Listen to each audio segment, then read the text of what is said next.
কল্পনা করুন আপনি একা রাস্তায় চলছেন আর হঠাৎ আপনার সামনে চলে আসে অচেনা কেউ, যার উদ্দেশ্য ভালো নয়। এমন এক মুহূর্তে যদি আপনার কাছে থাকে একটা জুতা, যা আপনাকে শুধু রক্ষা করবে না, সঙ্গে সাহায্যও পাঠাবে আপনার পরিবারকে, পুলিশকে। এটা কি অদ্ভুত মনে হয়? না, এটা বাস্তব। ভারতের একটি ছোট্ট শহর থেকে এমনই এক অসাধারণ প্রযুক্তি আবিষ্কার করেছে একটি 10ম শ্রেণীর ছাত্র।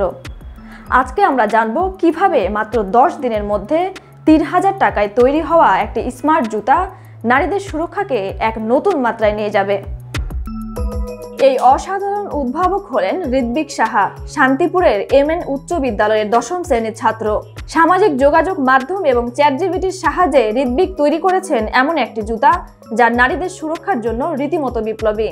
এই স্মার্ট জুতা একটি আধুনিক প্রযুক্তির সমন্বয়, যা রাস্তায় চলার পথে কোনো বিপদে পড়লে কাজ করতে শুরু করবে। এর মধ্যে রয়েছে ইলেকট্রিক শক, যা আপনার আক্রমণকারীকে থামিয়ে দেয়। আর যদি কোনো বিপদে পড়েন, জুতায় থাকার সেন্সর আক্রান্তের পরিবারকে পাঠাবে মেসেজ, সেই সাথে লাইভ লোকেশনও পৌঁছে যাবে। এই উদ্ভাবন শুধু এক মহৎ উদ্দেশ্যই নয়, ঋত্বিকের ইচ্ছা ভবিষ্যতে আরও অনেক বড় উদ্ভাবন করার। তার লক্ষ্য হলো প্রযুক্তির মাধ্যমে নারীদের নিরাপত্তা নিশ্চিত করা।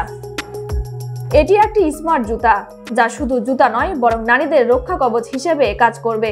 এতটুকু বয়সে ঋত্বিক সাহার মতো উদ্ভাবকদের কাজ আমাদের প্রমাণ করে আমাদের সম্ভাবনা সীমাহীন। তো আমরা সবাই কি ভাবতে পারি, ঋত্বিকের মতো আরো কত তরুণ উদ্ভাবক এভাবে সমাজ পরিবর্তন আনবে? আর এই জুতার মাধ্যমে নারীদের সুরক্ষা যদি নিশ্চিত করা যায়, তবে নিশ্চয়ই আমাদের সমাজ অনেক নিরাপদ হয়ে উঠবে।